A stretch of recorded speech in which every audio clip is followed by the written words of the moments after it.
Is it Kathrine Jackie or is it KG? KJ now? Because I know you recently released a lyric video for Gunpowder and it says Yeah. KJ Queen of the Outlaws. So Yeah, so I did some PR stuff and people tend to just call me KJ and I'm like, that's cool. I like it. It works. Some people are like, Kathrine Jackie's a little confusing, which I'm like, okay. what? It's just a name though, right? It can't be Yeah. that confusing. So I'm It's like, just a name. KJ works. Yeah. I mean, I got confused. I call you KG, but that's the other half of Tenacious D, so that's not right at all. Which I'm totally fine with, by the way. Yeah. If people Would you want to call me Kyle Gass, I'm fine with that. Yeah, I think I knew you as Catherine Jackie when I reacted to your music, so I think I'm gonna call you Catherine anyway. That's Um, totally fine. would you be able to give us a bit of background about yourself then? Where you're from, how you got into music, that kind of thing. Okay, so I was born in Atlanta, Georgia, and I was raised here, but I also have lived in a lot of places. So Boston, New York, South Carolina, Colorado. Um, I kind of got my start singing in churches and choir, you know, the typical thing. And then I did a Making It on Broadway intensive when I was like 11, and they sent me from Atlanta up to New York, where I met my teacher Judith Fredericks, who is one of the teachers of Opera New York and the Metropolitan Opera. And so she was one of those people that kind of formed my like classical training and gave me that foundation. And honestly, I didn't even know I could sing opera at that point. I was kind of just singing super high notes to annoy my brother around the house, and my mom was like, "We gotta do something with this. We gotta take this kid somewhere and do something with this energy." So that's kind of how that all started. And so I had a lot of classical training, but I also, you know, grew up in the South, so I was very into the gospel stuff and the Southern rock, and it was just a lot of different elements that I was lucky to have to formulate that musical background. Nice. So a lot of moving around and a lot of inspiration. Were there any artists in particular that really inspired you? I was very into Aretha Franklin when I was like 5 years old. Like that was just like my go-to music. Johnny Cash was definitely one of those inspirational things. I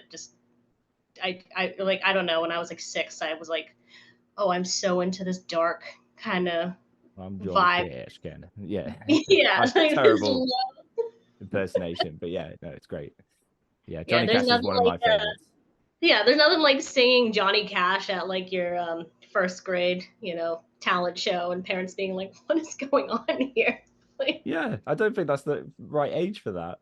no, but it No. just it just spoke to me. I was like, I'm into this. This is what I'm into. I don't want to sing all the little sunflowers, okay? Yeah. Like, Nice. So do you feel that affected where you went musically more than the opera and other things, the kind of Americana, um, I'd call it Wild West kind of sounding stuff. Was that your main absolutely. inspiration? Yeah. I think it's called Absolutely. I also Americana, isn't it, over there? Yeah, Yeah. Americana. Yeah. Or dark country, or Yeah. I used to be an equestrian, so I was always in the stables and riding horses, and kind of that whole culture, just kind of being around that, and listening to the music while working with horses. It just kind of all melded together and became a theme for me, I guess. Nice. And do you enjoy kind of like living that life or in that world through your music? Absolutely. Yeah, that it's sounds it's great. a great form of escapism. Like, a lot of people are like, why are you always going into the Western thing? I was like, I feel like I also have like a kinship with that time period, especially people expanding, people exploring, and it's just like they lived hard. Like, life was so different for people that live like in ranches, and just it's kind of weird if you think about it. Like, you just pack up all your stuff in a wagon, you're going out west, like Yeah. that's it. So it just spoke to me, kind of like that drive that people have, and it kind of all forms into like a metaphor in my mind. It's Yeah. almost like a form of escapism in a way. So yeah. That's nice. And I actually did want to talk about your music then, because I'm only listening to two songs from you so far, and they're your most recent. Mhm. The music doesn't sound dated to me. It doesn't sound like something that I would have heard, back from the 60s, around Johnny Cash's era or anything like that, or even earlier back. It sounds almost modern. It sounds very 2023 somehow in the production and you know, the arrangement, everything. It keeps that traditional sound, but it also sounds very modern. Do you know how that was done, or have any like idea how that was kind of created?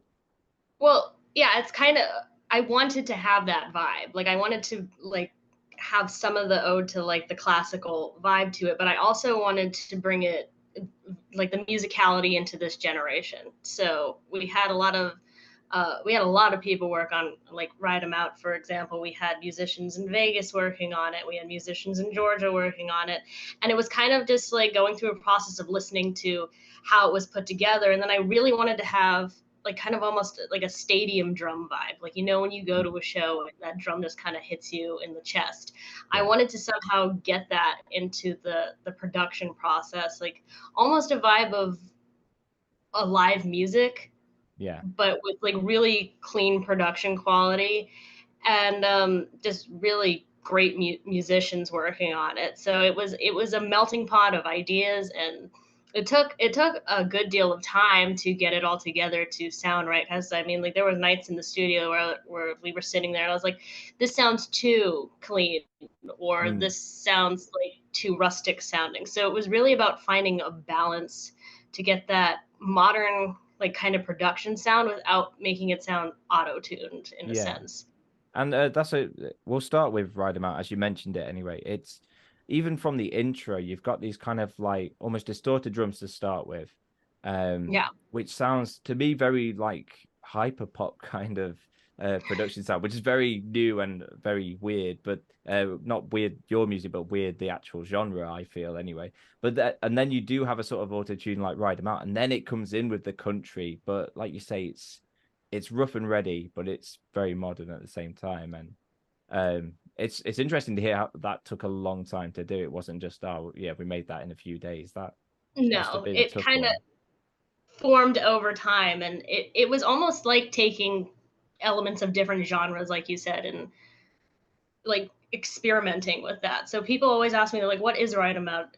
Is it a classic country song? I'm like, I wouldn't say it's a classic country song. Like the best thing I could say is almost alternative, because you can kind of pull the different genres in an alternative category. So it's just easier to be like, it's more of an alternative, I guess, Yeah. country Americana song. If you can't put it under a label, alternative's always the way to put it, isn't it? Right. Because I could say Yeah. it's like Americana, modern, pop, but then also, going to like Wild West country sounds. So there's a lot there under that umbrella. And I wanted to talk about the lyrics of the song. So I got the gist of it. It's probably about men's sin from Yeah. back in those times, or is it still like brought to the modern Well, era as well, talking about men's sin? And don't worry that I'm a yeah. man, you're free to speak.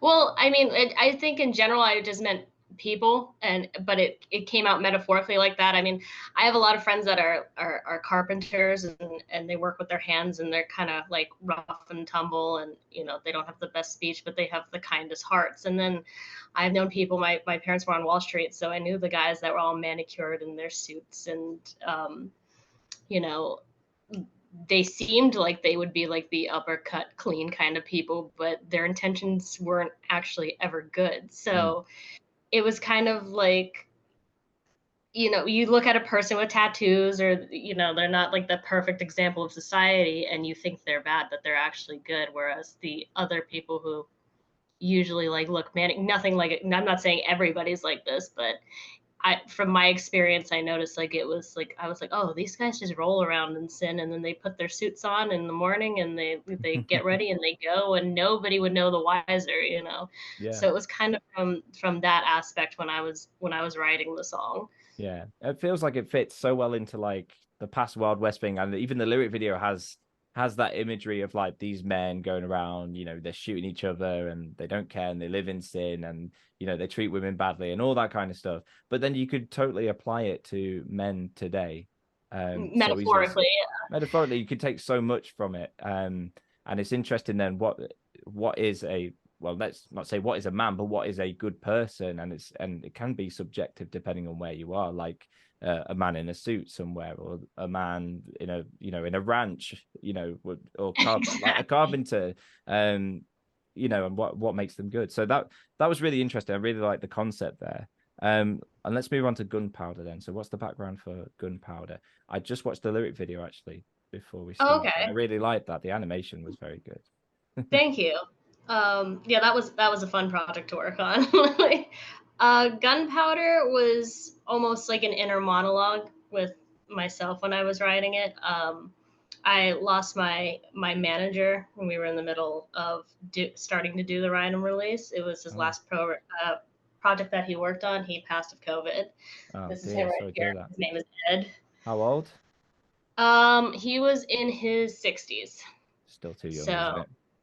yeah, it is. He Mm. was a great guy, and he worked in Motown, back in the day, and he did a lot of great things in his career. But it was we were really good friends. We were very close, so it wasn't just like losing a colleague. It was like losing family to me, and Oh. it was really painful because we didn't get to see each other. We were separated, and Mm. it was just a rough time. And on that end, we had people in the production world that were like holding my music hostage. They wanted to keep it in escrow, saying that it was something that Ed wanted, and that was not the case. So I was in a very frustrated place when I wrote Gunpowder, and Mm. you gotta deal with like a lot of negative thought process along the way in anything that you do that you're driven to do. And I was like, this is kind of like a conversation with myself and my inner demons in a sense. So I was like, I'm just gonna blow this up. And I was like, gunpowder. There we go. There's a good metaphor for blowing up your Nice. thoughts. I Take a gun.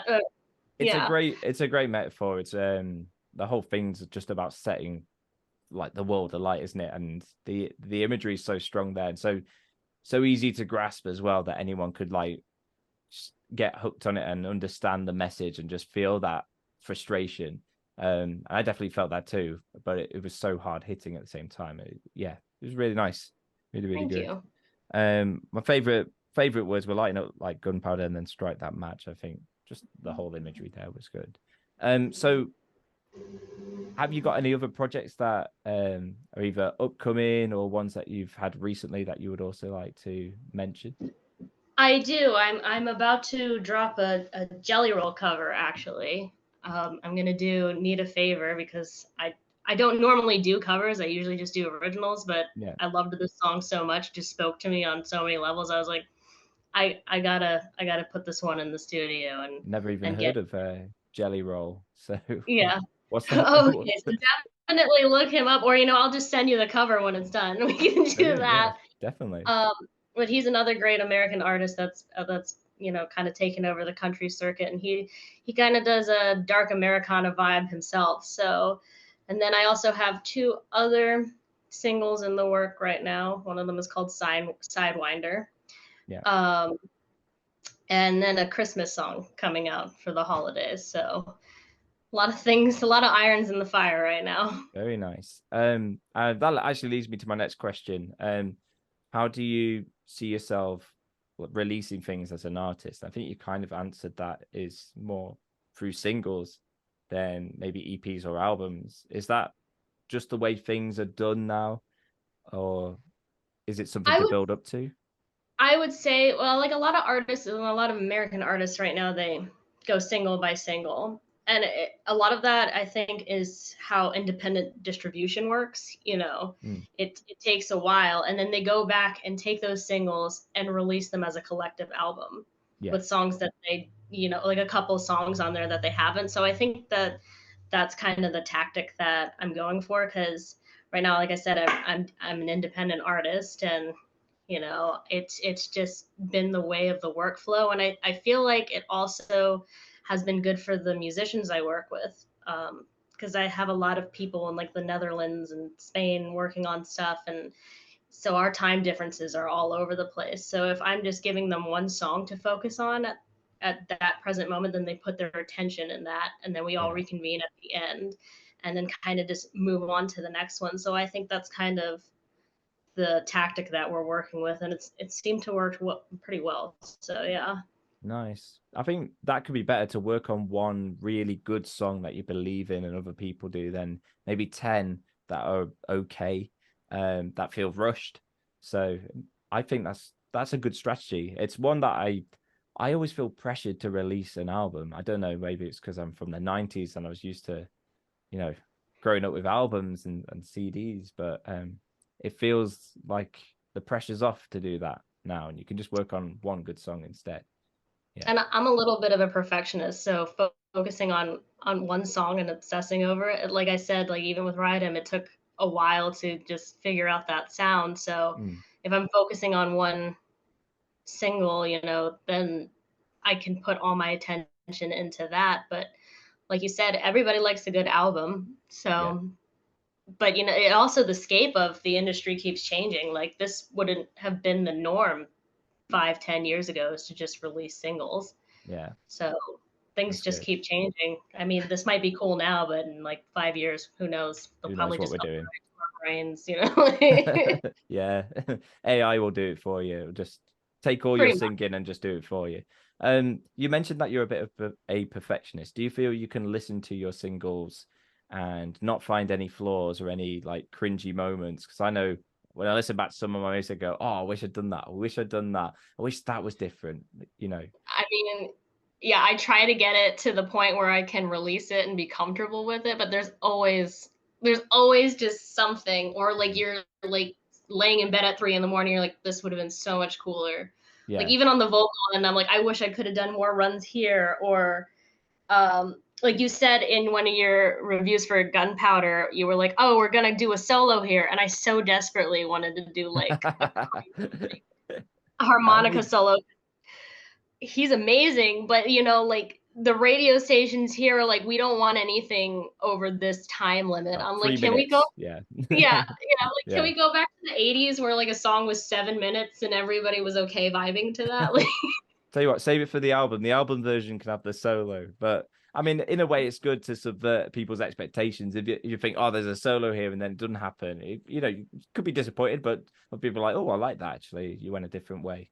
So it's all yeah, subjective, it's isn't always it? other musicians too who are like, oh, I could have used that like little bit more there, and I'm like, I know, but Mm, unfortunately, we have to like be put in these boxes that the industry makes, and it's just like, I would like to make a 7 minute like song that would be great, where everybody just gets a moment to jam. But yeah. I actually had to cut it down a lot. There was a different bridge for Gunpowder originally, and I was like, okay, this is like 5 minutes and 30 seconds, so we gotta dial it back That's the thing. As severely. artists, we can just add and add and add to it, can't we? But I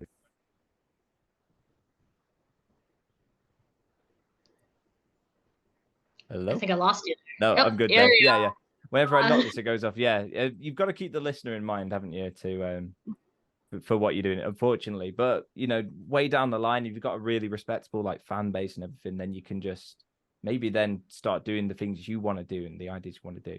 Absolutely. Yeah, it can be hard to work within those boundaries sometimes, but then you get some really good, things from it. So if you could give people a reason to listen to a music, what would that reason be? Oh, the reason for people to listen to my music. Mm, Really, I just want to connect with people through my music, and I know a lot of my music as a metaphor for mental struggles, and facing your inner battles. And I feel like if people listen to my music, they might have that connection and get that relief. So almost listen to my music to have like a cathartic release. yeah, Just join in, and also even if you just want to have a good time, like you just want to rock out, go for it. Like that would yeah. be my reasoning. Yeah, I like that. Getting rid of frustration. I think that's what I felt, especially in Gunpowder. But Yeah. yeah, also just having a good time, bopping your head, it's good. It is good. So have you ever performed your music? And I think you have. And where have you performed? And do you have any upcoming shows? I am building my set right now. I have a couple guns for hire that we're working on, new music and hopefully hitting the road soon. That's my plan, is inevitably to tour. And yeah, I mean, because that's the best way to connect with people, is Yeah. face to face. So Yeah. that is the end game goal right now. So I haven't performed. Well, I've performed right amount at a couple like local venues, and we have in Atlanta, we have like this warehouse that you go to, and it's kind of like an underground thing, and you go and you perform for other musicians, which has been a lot of fun. Cool. Met a really great bassist there. His name is Rob Russo, and he's a double bassist, and he worked for the WWE. He did wrestling, so he literally lights himself on fire while he's playing the double bass. He's like a stunt man. I'm like, that's Wow. probably the coolest thing I've ever seen. So I performed it there, and it's had really good, you know, feedback on that, because I feel like Ride 'Em's almost like an anthem song. So everybody really gets into it. So the plan is to continue building the set list, because I want to have a really good set list of original music, and then go out there and just hit it as hard as I can. Super. Lovely. Well, thank you very much. And thank you for coming on. It's been nice to finally have this chat with you. Um, Yeah. all the links are in the description of this video if you want to check out my reactions and also Kathrine's music. Fantastic. Thank you for coming on. Thank you so much. Take care. Bye. Bye bye.